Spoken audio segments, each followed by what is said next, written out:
We're the largest cryptocurrency think tank in the US. Now it's an idea that's in the world and everybody's talking about it. Now you turn it into real policy action. So things like the strategic Bitcoin reserve, things like America being a Bitcoin superpower or Bitcoin being a strategic asset, right? By engaging with these politicians and saying, there's a lot of benefit here to being on what we think is going to be the right side of history. Hey everybody, this episode of Supply Shock is powered by Core. You're going to hear a lot more about them later in this episode, but first, a word from our sponsors. Core is the Bitcoin consumer chain.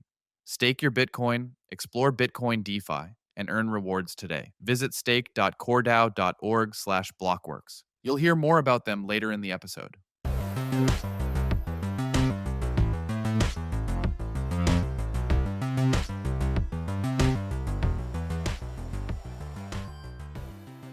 Hey everybody, welcome to the Supply Shock podcast. I'm your host, Pete Rizzo, the Bitcoin historian on X. Today we've got a great program for you. We're broadcasting from Washington, D.C., the office of the Bitcoin Policy Institute, one of the leading policy advocacy groups for the Bitcoin community, here with co-president Grant McCarty. Grant, welcome to the show.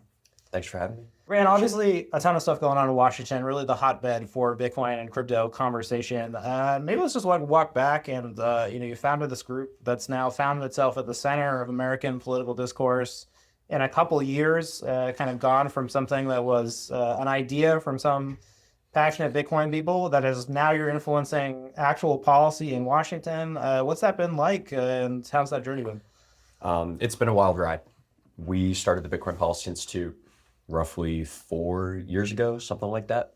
And to your point, we joke in the beginning of BPI, it was essentially a glorified blog, right? We got together a bunch of academics and a bunch of really smart people that we thought had interesting ideas about Bitcoin, and we're coming at it from a perspective that not just people in the Bitcoin space or people already inclined to maybe understand Bitcoin in some ways, but I guess people in Washington, D.C., people in the general public could really resonate with. And in the beginning, we were just putting out really good content, right? Reports, we were responding to the digital asset executive order that came out, in the Biden administration, but so much of this was digital, right? And really, you're just trying to build, it's like any company or brand or anything, you're trying to build credibility and you're trying to show, hey, we're not just another group that's saying, buy Bitcoin because it's going to go to $1 million, right? We're saying Bitcoin is good for America and here's why.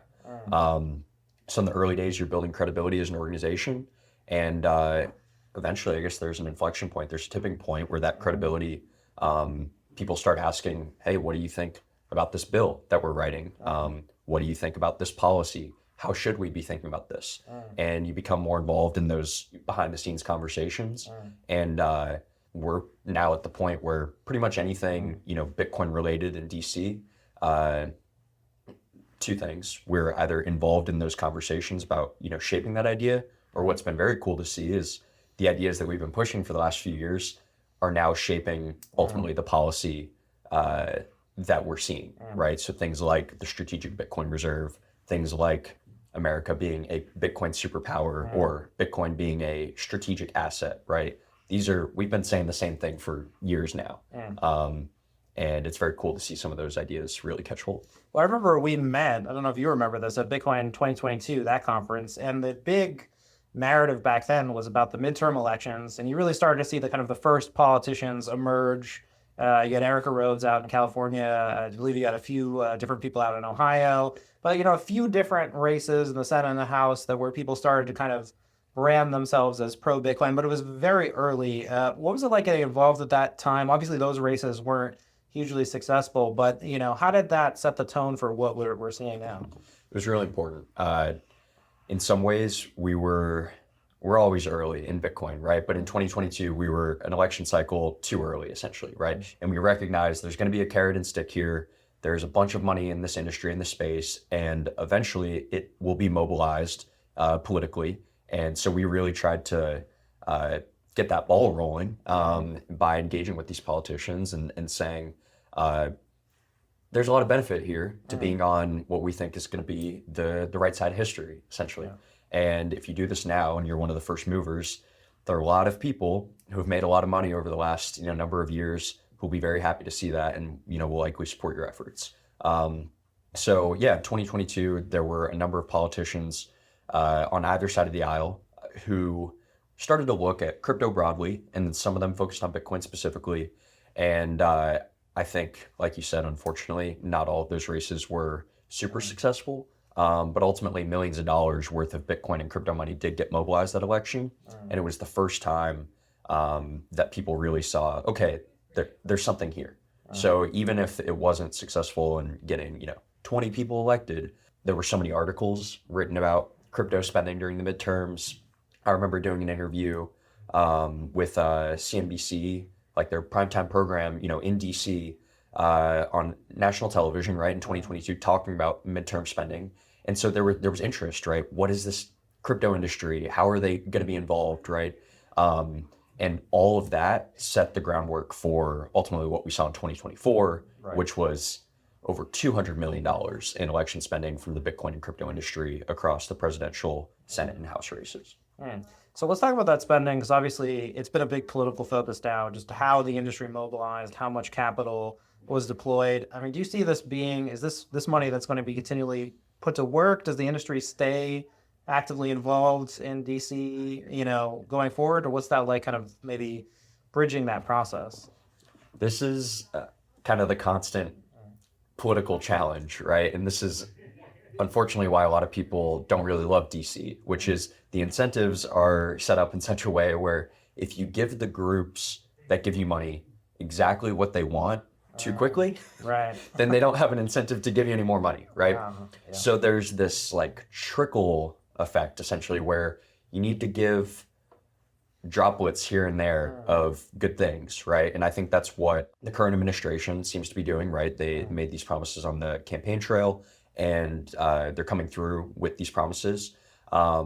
But some of these things they're gonna take time, right? So obviously we have the Bitcoin executive order that established a strategic Bitcoin reserve, but for the broader crypto industry, there's still this really big fight around market structure legislation and stablecoin legislation, which were included as priorities in the original digital asset executive order that the Trump administration, that President Trump signed.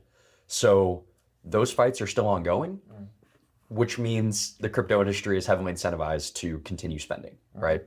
I think the Bitcoin industry, the strategic Bitcoin reserve is a huge step in the right direction. There are still a number of fights that the industry is incentivized to want to be in the game. Well, let's talk about the strategic Bitcoin reserve. Obviously, it's the big thing that's kind of dominated the psyche of the culture. How involved were you in kind of shaping this as a concept? Because it seemed to come out of nowhere, right? Like a lot of Bitcoin ideas, they are memes for a long time, right? Bitcoin for payments, we've been talking about for 10 years. Strategic Bitcoin reserve almost went from, being an idea that a couple people were talking about online to implemented in policy in under a year, I would say, right? And that's really fast, right? So how were you involved in the shaping of the idea? Like, where did that idea start? And maybe you can kind of take us like through that journey. So there are a lot of things that happen in policy that people don't see, and the inception of these ideas and how they're ultimately perpetuated throughout different circles. So much of policy making is having conversations with people and getting them from, to your point, I've never heard of this idea, to that's a crazy idea, to okay, maybe that's not the craziest thing I've ever heard, right? So ultimately, the strategic Bitcoin reserve idea, a number of people have said throughout the years, the US needs to have a meaningful Bitcoin position, right? Sure. But in terms of turning that into actual policy, this idea got seriously.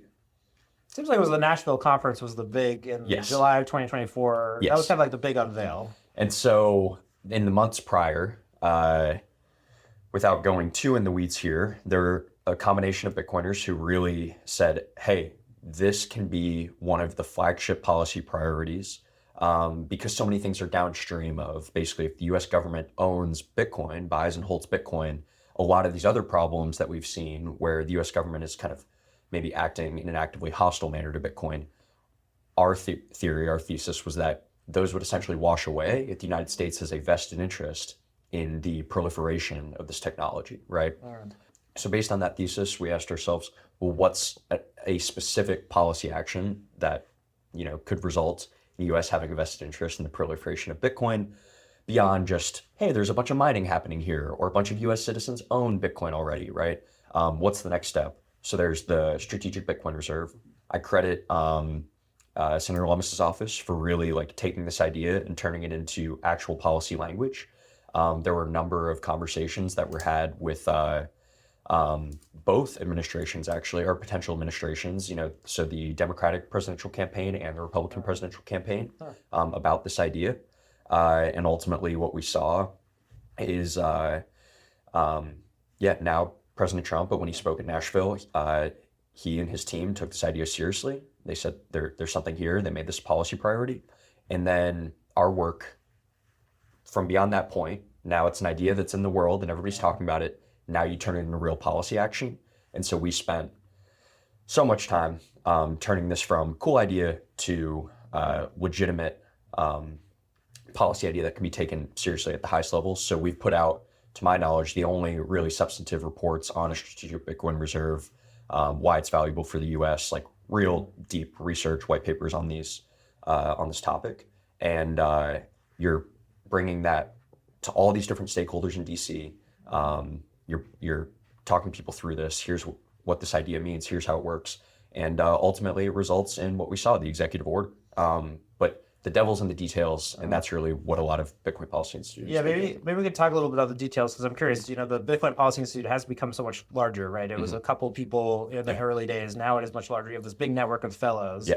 So say you have like an idea like the Strategic Bitcoin Reserve. You said you worked with Cynthia Lummis's office to kind of get that into policy that she would support. Maybe you were doing that with the Democrats and the Republicans as well. It's like, who does what, like in the making of the meal, and with the BPI, is sort of everybody on staff? Do you guys have to align on sort of an idea to support it? Are you supporting it even, or is it just you're raising awareness about an idea?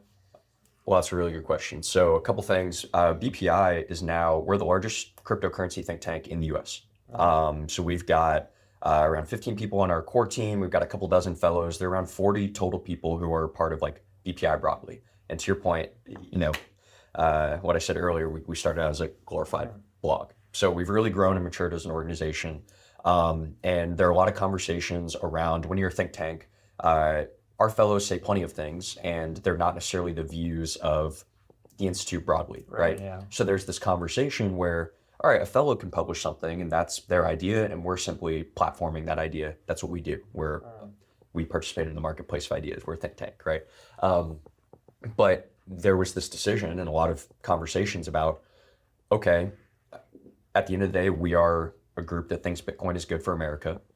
We believe that we should have good Bitcoin policy in America. What are some of the policy priorities that we think are really important?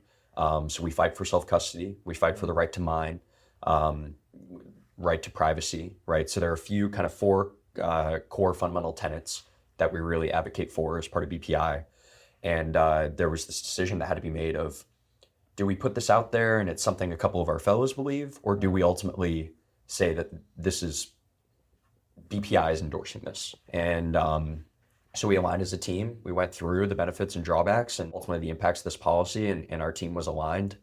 The Strategic Bitcoin Reserve was the highest leverage policy priority and policy play at this point that we could advocate for, and that we think a lot of our other policy priorities are downstream of this big one. Hodling isn't enough anymore. Bitcoin is evolving on Core, unlocking yield, utility, and a thriving DeFi ecosystem. With over 250 dApps and nearly $1 billion in total value locked, Bitcoin DeFi is growing fast. Hundreds of thousands of users are already staking, lending, and building on Core's high-speed, low-fee rails. Now it's your turn. Whether you're a user or a builder, the Core Ignition program rewards you for participating in Bitcoin's next evolution. Unlock your Bitcoin and use Core. Start earning with Ignition today at ignition.coredao.org/blockworks. For the past decade, Ledger has been the global leader in digital asset security, trusted to secure more than 20% of the world's crypto assets.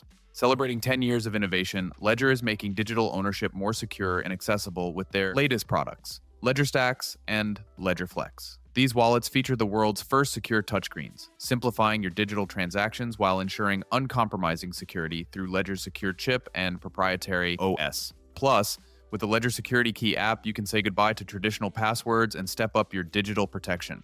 Ready to protect your assets? Choose the most trusted name in hardware wallets, Ledger, and take control of your digital security today at ledger.com. Unlock the power of your Bitcoin with Ledn. For over 6 years, Ledn has helped thousands hodl their Bitcoin while accessing liquidity, focusing on transparency, security, and trust. Learn what your Bitcoin can do for you and see why so many clients trust Ledn. Visit ledn.io to learn more.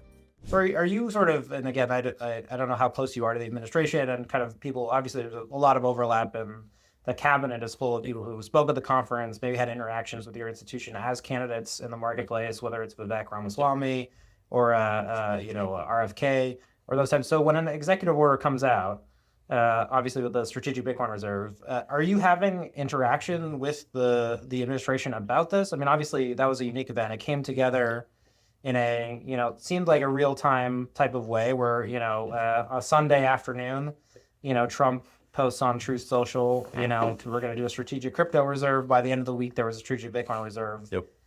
How are you involved in a, real-time historical incident like that? My general thought on politics is essentially, well, I'm sure you face this in the media, right? If you burn your sources, then Right. they don't come back to you. And so that's a lot of our work. But I can talk about this, without maybe naming specific names. All of this work starts 1, 2, 3 years before, right? So the people who speak at the Bitcoin conference, who want to speak about Bitcoin and want to speak about Bitcoin policy, they want to make sure that they don't sound stupid, right? So obviously they're looking for groups that will help them fact check their information, help give them talking points, that type of thing.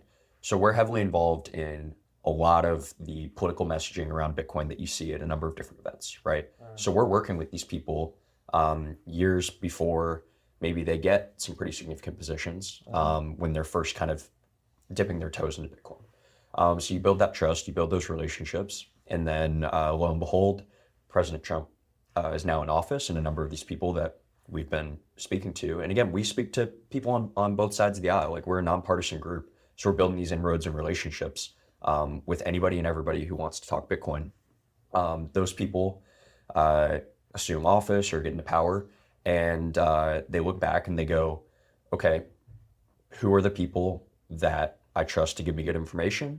What are their incentives? I think what you see in the crypto space, right, is, and this is fine. Everybody has their own bias and their own incentives. We try to make our bias incredibly clear. We think Bitcoin is good. Everybody at our organization owns some Bitcoin, right? Like, we're not pulling any punches, right? But we're also not selling you software as a service. We're not selling you a token, right? We're not a company who, if you change the legislation in this way, it's going to skyrocket our market cap, right? So I think there's an element of trust that's built there because of the way that we've structured our organization. We're a public charity. We're a 501c3 organization, and we're very transparent with everything that we do. So I guess to answer your question concretely, how does this work? How do we get to executive order?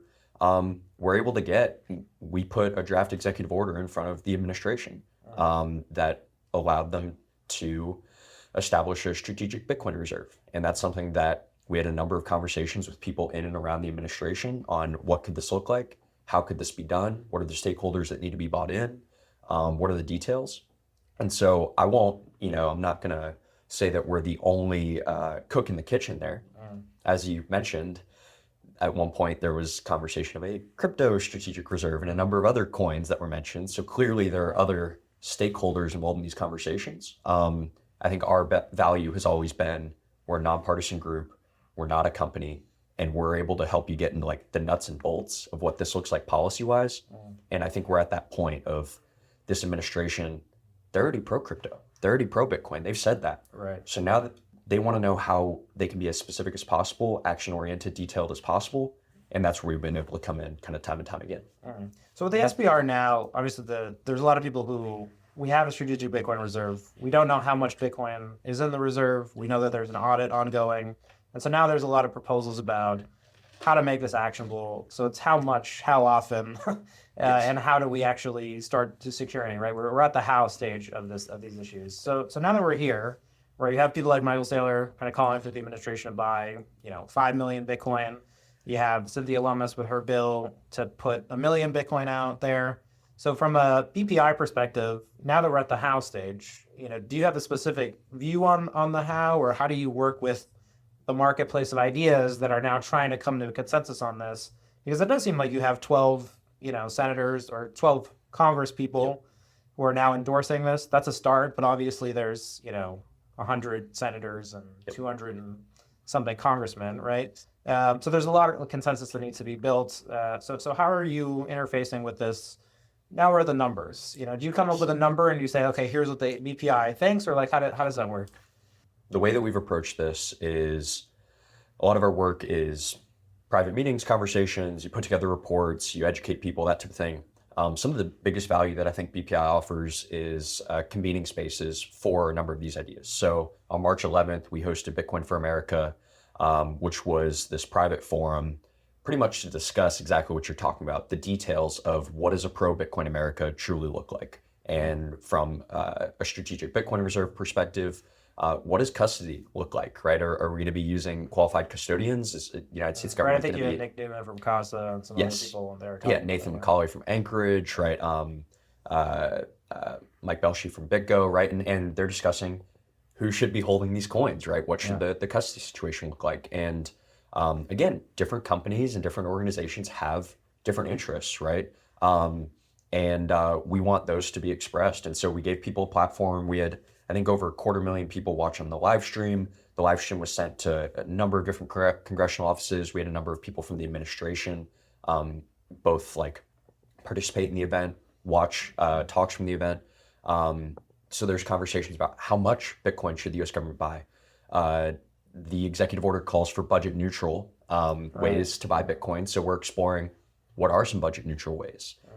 We've really dug deep, and we recently published a report on the bit bonds idea, right? And looking at, hey, what are some novel concepts that can allow the United States to add to its Bitcoin position? So you would maybe publish, here are budget neutral ways you could buy Bitcoin. Is that something you're working on now? Yeah. And this is not just stuff that we, will publish, publicly, but stuff that, we've been interfacing with officials in the executive branch, right? Both like the White House, but also Treasury and Commerce, right? The organizations who are really involved in the implementation of the SBR. They're reaching out, directly asking, hey, we want not just like broad ideas for the United States should buy Bitcoin. They know that. There's the executive order that says, explore these ways. Now it's like, what is tactical implementation? And so we're working directly with what can that look like? There are all these details about like behind the scenes office, Congressional Budget Office, right? And OBM, like they score certain essentially legislative or congressional actions in a certain way on how it affects the budget. And so you're working with those offices to understand from your interpretation, from your perspective, how do you think this affects the US budget, right? Like, what are your thoughts on bit bonds? How does the math work out? Those types of things. So a lot of this is working on the details behind the scenes. And ultimately, I think we're going to continue to publish novel ideas about how the US can add to its Bitcoin position in a budget neutral way. And we want to put those out there because we have ideas, but other people do as well. And that's why we host these events. And so shameless plug here, Bitcoin Policy Summit, June 25th. It's our third year. It's going to be another place where we convene a bunch of these ideas. And we're really looking at the United States is embracing Bitcoin. Now what? What does that look like from a tactical perspective? And we want to move beyond platitudes. Like we're past the point of we need to, protect innovation, without, stifling, private business. It's like, let's move beyond just these things that everybody's right. I think the question I was sort of asking with the executive order is where does it get complicated? Because it just seems the administration has moved incredibly fast, right? Through a number of executive orders, kind of across the board. And the industry, the Bitcoin industry has received a lot, right? In terms of, what was promised and Ross has been freed. There's been movement on the Stablecoin Act and the market structure bill for crypto side of the industry. But with the SBR, I would have assumed that there would have been a long drawn out process of sort of debate about whether it should have happened, how it should happen. I was pretty shocked to see that within the first 100 days, it was enacted. It exists at least theoretically right now. The official policy of the government is that we're not selling any of our Bitcoin. But when people like George Selgin were coming out and entering the dialogue, who were maybe more part of the general economics framework and airing ideas, Nick Carter was publishing because of criticism. I expected that period to be longer. Is that what's going to happen now, you think, with some of these details? Or like when does it become, what we associate with the government, which is, things take a long time? The executive orders are a sign that the public debate is more or less over, right? Actually, I'll caveat that. The Bitcoin Act, which is moving through Congress, right, that Senator Lummis has introduced in the Senate, there's a companion bill in the House from Representative Begich. There will be public debate and congressional debate on moving that legislation forward, sure. But the executive order is a sign that, hey, we've heard from the voices publicly, right, both for and against, and we've decided this is a strategic priority for this administration.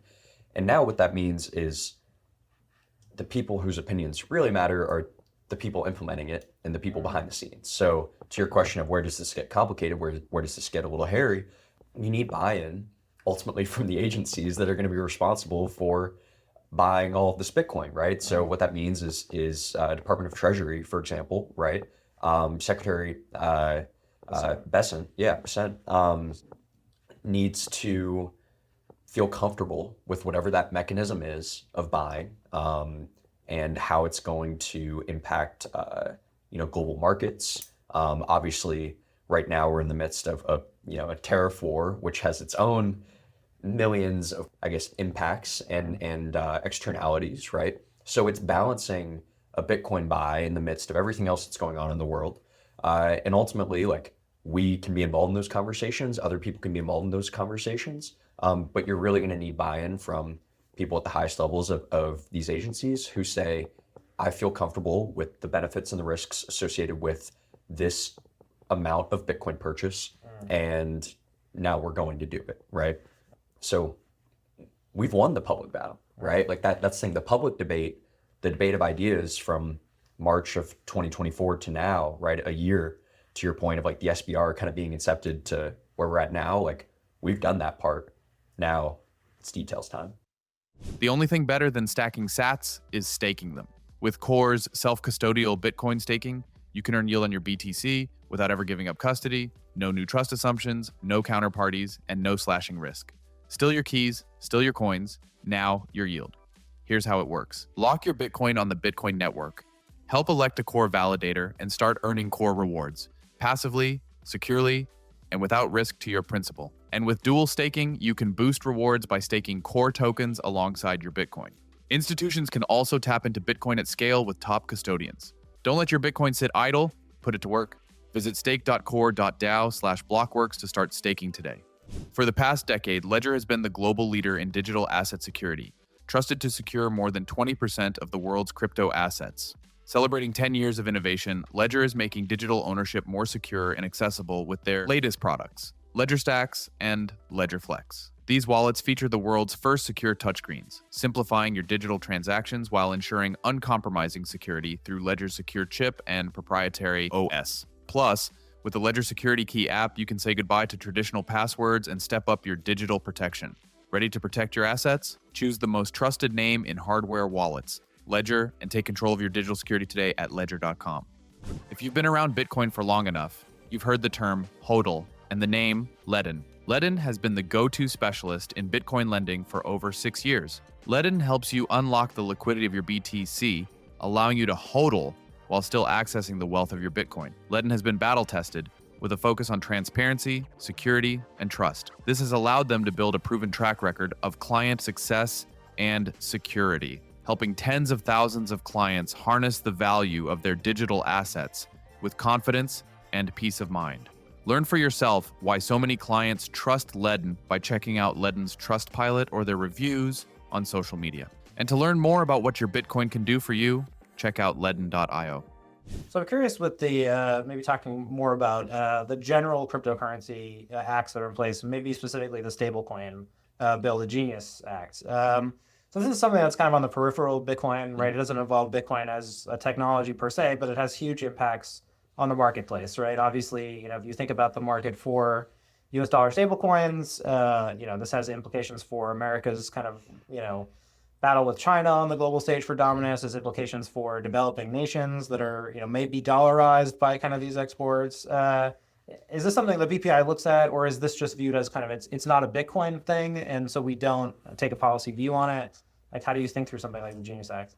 I think the primary value of the Bitcoin Policy Institute, and one of the reasons that we do get along with all of the crypto groups in DC, is we have only wanted to differentiate different types of cryptocurrency conversations. So creating the Bitcoin Policy Institute allows there to be debates about Bitcoin policy, which allows there to be debates about stablecoin policy, which allows there to be debates about DeFi and meme coins, and separating those. When we first started this organization, there was almost no differentiation between any of that. It was all crypto. Crypto was this monolith. And if you didn't like Shiba Inu coin, then people thought that was Bitcoin and it was all bad, right? So we wanted to differentiate those conversations. I think largely, we've been successful in doing that. And the stablecoin differentiation has also been successful, right? And from the beginning of BPI as well, we've said that a combination of Bitcoin and dollar-backed stablecoins will ultimately be good for the United States, right? So we definitely are tuned into those conversations. That said, it's not necessarily BPI's place to have a strong vocal, public opinion on stablecoin legislation.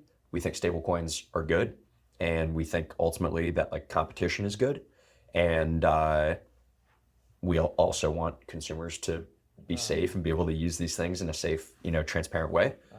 So we definitely we have conversations with some of these offices. They'll reach out to us and ask our thoughts on the bills. Some of the offices involved in the stablecoin legislation reached out to us, in the process of writing these bills, and asked, hey, what do you think? What are your thoughts about these things? And at the end of the day, we do lawmaker education on all sorts of issues, including stablecoins. But are we in the stablecoin fight, if that's your question? Not really, right? I believe if you do one thing and you do one thing really well, that's a path to success. And that's really been our kind of hyper focus at BPI.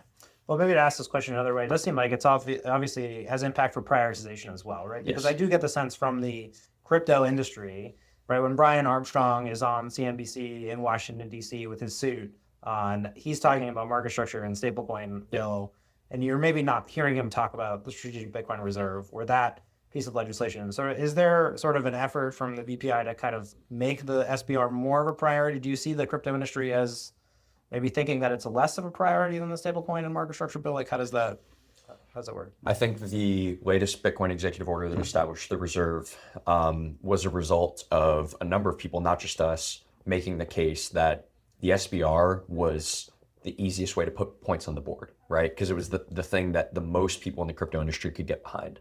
The reality of the market structure and stablecoin legislation is, as much as a number of people in crypto would like to say they're a unified front, there are a lot of players who are competing and trying to get legislation. Right, you've got the offshore providers of stablecoins versus the onshore providers of stablecoins. You've got the different token providers that want different classifications. Exactly. There's a lot of infighting, and there's a lot of money being spent, and there's a lot of time and energy being spent determining, those battles. So our case has always been the SBR is separate from that. Just about everybody agrees on this. Do it well, and you can continue doing that well and not be at the expense of these other two things. These are going to be contentious no matter what, market structure and stablecoins. This thing doesn't have to be. So do this and focus on this. And so the White House is still in a position where they've said that the SBR is a priority. And, Bo Hines has come out and said publicly, he says, how much Bitcoin do we want? It's like asking how much money we want, how much gold we want, right? They're looking actively about ways that they can add to the US Bitcoin position. And I think frankly, to be very candid, I think the mistake that the crypto industry is making is thinking that these are zero-sum games. And it's almost this self-perpetuating prophecy, right? If you say that market structure is zero-sum with SBR, and you tell a bunch of people that, and then you make it contentious, well, now it feels that way. And in reality, I think people should be looking at it as SBR and, right? Or even vice versa. I'll say market structure and SBR, stablecoins and SBR. The last thing I'll say is I think there's just a lot of defensiveness in the crypto industry and a lot of frustration. that is coming out in some not so great ways. And what I mean by that is when we started the Bitcoin Policy Institute, stablecoin legislation and market structure legislation were being talked about, like all the way back in 2021, right? So these have been congressional conversations ever since we started this organization. And every single year we're told, this is the year for stablecoin legislation. Right. We think we'll get it through. This Market is the year. structure has been for a while, Yeah. Like, so I get why people are frustrated and why they go, oh, we just need to get this through, because they're sick and tired of hearing that. Well, I listened to the the testimony that the SEC had where they're talking about securities and commodities, and they're still, I mean, these are obviously like lawyers with degrees who are giving their thesis on the nature of what's a commodity and what's a security. So it does feel like that conversation is going to continue to be. From the first session that I watched, it didn't seem like there was anything resembling unity there. Yeah. No, you're spot on. Like this is the thing. There's not consensus on what some of these terms mean, and I think that was the goal of Fit 21 from my perspective in the House. The market structure legislation was. I think a lot of members realized, hey, this is imperfect, but they felt like they just needed to make a choice and stick with it and just move something, right? And so it attempts to define what a digital commodity is. And anytime you attempt to define something, like you're making choices, and now you've made that real, right?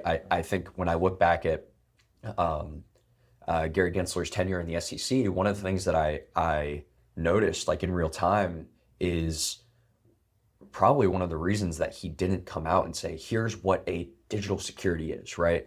He just left it up to the Howey test, or he didn't say that all these cryptos were securities or anything like that. Is because once you put that in writing, once you make it a rule, once you make it law, right? Like you are now the person who has drawn the shape that people know, where to draw in. And if anything that's drawn in that shape ends up hurting people, like you're the one who made the rules, right? So it's almost better from an enforcement perspective if you're the person at the top to leave it amorphous, because then you get to decide in real time, this crossed a line. What line? Well, I didn't tell everybody exactly what the lines were, but it gives you almost carte blanche, right, to like decide in real time this was bad. And as soon as you make it real, you're going to have billions of dollars worth of capital. No one wants responsibility, right? Exactly. So maybe let's apply this to another idea, which is the bit bonds. This is new. This is exciting. It came out and had its big debut at your last conference, where I think Newmark Capital's CEO kind of gave that presentation. This does seem like something where there's like a responsibility here. You're tying now the U.S. debt markets to Bitcoin. That's a big idea, even for someone like myself who's been in the industry for a long time. I saw that idea initially, and I'm like, okay, this is a big and interesting idea, and beyond my initial scope of comprehension, why this would be interesting. I've dug into it. Mm-hmm. I think I understand now the market for treasuries, maybe how Bitcoin offsets that. But this is a big idea. Where do you start with something like with a bit bond, with congressional and senator signatures just really trying to even wrap their head around Bitcoin or buying Bitcoin? Now you're already okay. Let's have a percentage over 30 years of U.S. debt, and then you're talking about how much this stuff pays out. So, yeah, where are you at with spit bonds? Some of this, I guess, actually to the meta question of like why do we do this, right? Is because there are a number of people who go, all right, I get it, Bitcoin is good, we want Bitcoin. What now, right? So you need to advance that policy conversation, otherwise it grows stale, otherwise people get bored, right? We live in a world where like every week there's a new issue du jour, every day there's a new issue du jour or thing that catches people's attention, right? So how do you continue capturing people's attention? Well, you need new policy ideas that are more than just Bitcoin is good, right? So that's important. And then the second layer of that is when you continue advancing the policy conversation further and further down the line, you actually end up, in my opinion, you're owning the frame, right? Because the frame now is, yes, Bitcoin is good. Now what do the details look like, right? So people who aren't caught up on Bitcoin is good, right? They see that we're discussing bit bonds. They see that we're discussing budget neutral Bitcoin buys, all these different novel ways of getting Bitcoin. And they're so far behind, right? Forces people to catch up in that conversation. And I think we've seen that now in conversations with members of the House and the Senate, right? Is we're talking about things like the Bitcoin Act, and a year ago, this is like a crazy idea, right? Even Well, I'll when, be honest with Bitbonds, it's like even I think the idea is kind of crazy. I'm looking at it and I'm watching this presentation and I'm like, this is really compelling and interesting, but like there's got to be some downside here that nobody's talking about, right? Because I don't know. I mean, it seems like the debt markets have existed for a long time with fiat currency. We're gonna add a little Bitcoin in there, and then I don't know. And to me, even it seems very foreign. It's like even I have to catch up to that idea. for sure. So, are you still debating like internally within BPI about Bitbonds, or is it you like Bitbonds? Definitely. I mean, I personally am like very excited by the idea of Bitbonds. We just put out a report, about Bitbonds and where we really go like deeper into this idea. What can it look like? We do a little bit of modeling, those kinds of things. But ultimately, no, this is still a new idea. The basic idea is just that the demand for U.S. debt is declined. Yep. And so the idea here is that taking what MicroStrategy has done in the corporate debt market and applying Bitcoin, there's a chance to do a MicroStrategy type play for the U.S. government. Is that correct? More or less, yeah. And I think, again, if the administration says that buying Bitcoin is a priority, then you're aligning two strategic priorities here, right? So that's the part to me that makes it's not just this like crazy idea that we threw out of nowhere, right? This is how do we add to the US Bitcoin position? We have said now in legislation that Bitcoin is a strategic asset, right? And that there's first mover advantage in like buying Bitcoin now. So if we accept that, then, you're really lessening the risk that could maybe be associated with this if we were in a position where the United States didn't view Bitcoin. But aren't debt markets ultimately you're saying, buy our debt and we'll pay you back? Or there's a very implicit trust relationship with other nations. Yes. Right, where they're used to buying our debt, they're used to being paid on that debt, and this has gone on for centuries, right? This is like an age-old process, right? So now we're adding Bitcoin, and that's gonna work. Like, I don't know how to ask that question another way, because to me even it seems so foreign. I'm just getting understanding acclimated to like how debt markets work. So no, this is, I mean, it's a great point, and it really comes down to what I said earlier, which is like there's the public debate component of this, and there are going to be a lot of people who are like spooked and freaked out by this. But ultimately, like what really matters here is there are a few people in the administration who are going to make this decision, Right. and if it fits within their plan and their strategic priorities, then they're going to move forward with these ideas. And so the strategic priority is Bitcoin and buying Bitcoin. How do you test something like a Bitbond? Do you make one of them? Like, I don't even know how to. Maybe these are two deep questions. But No, it's fine. I mean, yeah, there are certainly like pilot opportunities, Right. For. Is this like what El Bitbonds. Salvador did when they tried to kind of raise, something with a bonds? To an extent, but like there are a number of different ways that this could be structured as well, and so this is why like one of the challenges of talking about even like Bitbonds in this way is I think about it kind of like the way that we talk about CBDCs sometimes, right? Central bank digital currencies. It's like we talk about, again, I'll use this word, we talk about these things like they're a monolith, and in reality, like there are thousands of different design choices that determine what the CBDC looks like. So in the same way, I think, Bitbonds, it's like there are ways that it could, have a significant component of risk tied to it. There are also ways where, the percentage of Bitcoin that you're purchasing is like significantly smaller, where the initial rollout is significantly smaller, right? So could you do this in a way where, you test this out and there are a small number of buyers, and even if, I think if something like this is going to be implemented, right, obviously you have to account for the worst case scenarios, or the scenarios where, the Bitcoin component of this bond, does not pay out. And so, yeah, you're finding buyers that are comfortable with that risk. You're making sure, the United States is in a financial position to, assume that risk. So yeah, I don't think this is like an all or nothing, right? Like where we do Bitbonds tomorrow and you have $100 billion worth of capital, flown. You have $100 billion sale on day one. But again, devil's in the details. And this is stuff we're actively like working on right now. This is the exciting part. We get to go back and forth with Treasury and go, what do you think about this? Right. You're working on big problems, right? Like the Treasury market has problems. Yes. The national debt, Cynthia Lummis has been talking about this pretty actively. Yeah.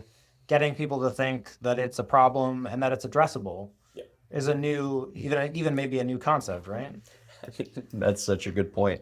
Yeah, the idea that like the debt is the thing that we constantly talk about, but then it also just the can gets kicked down the road. And so even the idea of like bringing up, like you said, this is a problem that can actually be solved, like that, that is pretty novel to a lot of people. I mean, Social Security is a great example of this, right? We've known for 50 years or however many years that, there's this impending doom to Social Security, that the math was not adding up, right?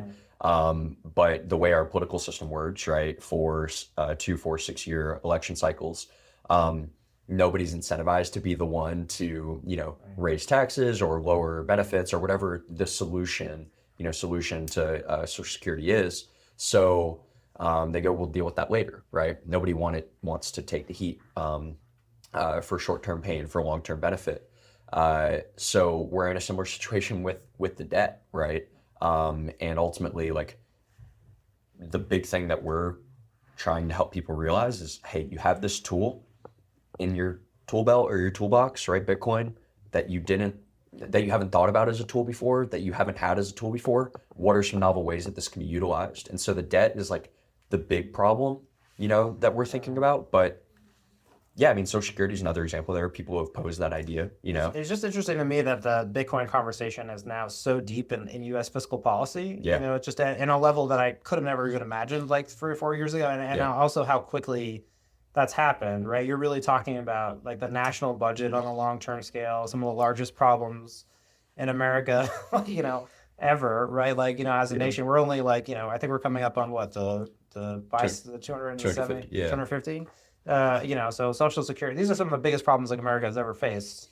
And now, the Bitcoin Policy Institute, is now tackling them. You're working on that. Like, you were trying to solve the national debt. Like, how does that, do you think about that at all? Or like, how's that?